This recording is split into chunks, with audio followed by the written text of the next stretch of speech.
আসসালামু আলাইকুম। এলিমেন্টর বাংলা টিউটোরিয়ালের নবমতম পর্বে আপনাদের সবাইকে স্বাগত জানিয়ে শুরু করছি আজকে টিউটোরিয়াল। আজকে আমরা দেখব খুবই সিম্পল এবং ইজি একটা এবং ইফেক্টিভ একটা স্টাইল আমরা আজকে পর্বে দেখব, সেটা হচ্ছে শেপ ডিভাইডার। তো শেপ ডিভাইডার দেখতে হলে আমরা যেহেতু কাজ করছি হচ্ছে সেকশনের উপর, তো আমরা একটা কাজ করে আমরা ডিজাইন করেছিলাম। তো ডিজাইনটা মাই টেমপ্লেটের মধ্যে রয়েছে এবং এখান থেকে আমরা ইনার সেকশন ইনসার্ট করে ফেলি এবং এই ডিজাইনটা হচ্ছে আমরা প্রথম পর্বে দেখিয়েছিলাম। তো এখানে আমরা একটা কাজ করব, সেটা হচ্ছে শেপ ডিভাইডার ইউজ করব। হ্যাঁ, তো এখানে আমরা যেহেতু এটা এই অবস্থা সেভ করা ছিল না আমাদের, এখানে বাই ডিফল্ট এটা আমরা একটু চেঞ্জ করে দিয়ে আসি, ক্যানভাস করে আপডেট করে দেই। ওই ডিজাইনটাতে আসলে যেটা ইনসার্ট করেছি আসলে ওইগুলো সেভ করা ছিল না। যাই হোক, তো এখানে আমরা দেখব হচ্ছে এই সেকশনটা যখন আমরা এখানে কিউব আইকনে ক্লিক করব, আমরা তো কিউব আইকনে ক্লিক করে কাজ করছে, হোল সেকশনে কিউব আইকনে ক্লিক করছে এখানে, ঠিক আছে। তো স্টাইলে যাওয়ার পর আমরা গত পর্বে দেখেছি এখান থেকে হচ্ছে বর্ডারের পর আজকে দেখব শেপ ডিভাইডার। তো শেপ ডিভাইডার হচ্ছে একটা সিম্পল একটা বিষয় যেটা আমরা দেখি যে ক্লিক করার পর কি হয়। শেপ ডিভাইডার এখানে দুইটা পার্ট আছে, একটা বটমে হয় একটা টপে হয়। তো আমার যদি টপের এখানে টাইপ আছে, এখানে শেপটা আমি কী শেপ চাচ্ছি, আমরা অনেক সময় বলি না শেপ শেপ শেপ। তো এই সেই শেপটার টাইপ ধরন কী, এখানে অনেক ধরনের শেপ আছে। তো আমরা যদি মাউন্টেনে যদি ক্লিক করে একটা পাহাড়ের শেপ এখানে চলে এসছে, এটা যদি আমরা বটমে চাই, জাস্ট বটনে ক্লিক করে বটম থেকে দেখিয়ে দেবো মাউন্টেন, ঠিক আছে। আমরা মাউন্টেনে কিন্তু বটমে দেখতে পাচ্ছি। আমরা যদি এখান থেকে অফ করতেছি জাস্ট এখান থেকে নান করে দিব, ঠিক আছে। তো আমরা বটনটা একটু পরে আসছি, বটনটা এখান থেকে আমরা একটু মুছে দিয়ে হচ্ছে আমরা টপে ক্লিক করে এখান থেকে মাউন্টেনে ক্লিক করে দেই। তো আমরা দেখতে পাচ্ছি মাউন্টেনে কিন্তু একটা ডিজাইন চলে এসছে। এরপরে আমরা যদি নেক্সটে ক্লিক করি ড্রপ, তো ড্রপে ক্লিক করলে মনে হচ্ছে এখানে যে কোনো কালার আমরা যদি উপর থেকে ছেড়ে দেই তো ড্রপ হয়ে যেভাবে পড়ে সেই ডিজাইনটা এখানে কিন্তু শো করছে। এখানে অনেক রকম ডিজাইন আছে।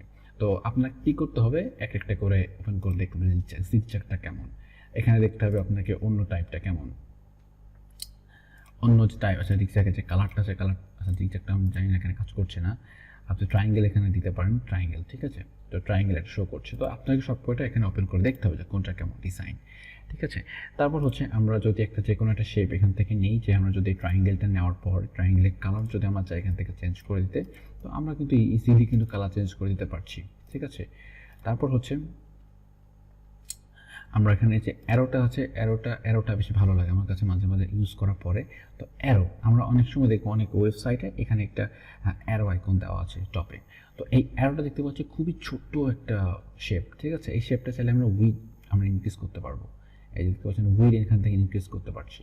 হ্যাঁ, যদি এতটা এটা সাধারণত নিচে ইউজ করা হয়ে থাকে, যেহেতু আমি টপে দেখাচ্ছি সেম হচ্ছে বটম, ঠিক আছে, নিচেও সেম। এবং এটা হাইট যদি বৃদ্ধি করতে চাই, দেখতে পাচ্ছেন হাইট বৃদ্ধি করতে পারছি। হ্যাঁ, আপনার যেমনটা শেপ ডিজাইনটা ভালো লাগে বা ডিজাইনটা সম্পূর্ণ আপনার নিজের উপর নির্ভর করে অবভিয়াসলি।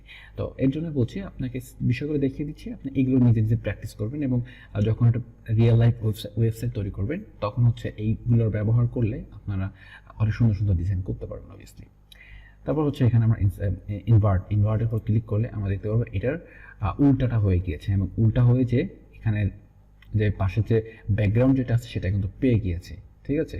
তো এইটা ব্রিং ফন্ট এবং ব্রিং ফন্টের পেছনে কোনো ব্যাকগ্রাউন্ড নেই, সেজন্য এটা পাচ্ছি না। যাই হোক, ইনভার্টটা আমরা এখানে অপশন অফ করে দিই। তো এই জিনিসটা আমরা কাজটা করি হচ্ছে বটমে। তো বটমে যাওয়ার পর এখানে স্টাইলে আমরা অন্য জায়গায় ক্লিক করি, সরি, শেপ ডিভাইডার যাওয়ার পর বটম থেকে হচ্ছে আমরা এখান থেকে অ্যারোটা ক্লিক করে দিই, নিচে এখানে চলে আসছে এবং এখান থেকে কালারটা আমি সিলেক্ট করে দিচ্ছি রেড। এবং এখানে রেড দেওয়ার পর এখানে আমরা উইথ ইনক্রিজ করে দিতে পারছি এবং হাইট চাইলে এখানে যতটুকু দরকার আমি ডিক্রিজ করতে পারছি, ঠিক আছে। তো এইভাবেই, ঠিক আছে। এখন এটা যদি আমরা করে দিই, ডিজাইনটা এমনভাবে হয়ে যাবে। ডিজাইনটা দেখতে কিন্তু খারাপ লাগছে না, ঠিক আছে, এমনটাই। এখন এটা যদি হাইটটা ছোটো করি, এই যে ডিজাইনটা এমন হবে। তো এটা হচ্ছে আপনি একটা একটা করে প্র্যাকটিস করবেন কোনটার কাজ কেমন। তো আশা করি এই ছোট্ট একটা টিউটোরিয়াল আপনার ভালো লেগেছে। আর আস্তে আস্তে কিন্তু আমি এই যে বিষয়গুলো, এই ডিজাইনটা টেমপ্লেটটা তৈরি করেছি, এটা কিন্তু আপনি করতে পারবেন এবং আপনাকে দেখিয়েও দেওয়া হবে কীভাবে এগুলো করবো, হেডার প্যারাগ্রাফ বটন। তো এইটা একদমই টেনশন করবেন না, জাস্ট আমি যেগুলো প্র্যাকটিস করতে বলছি স্টেপ বাই স্টেপ আপনি সেগুলো শুধু প্র্যাকটিস করবেন।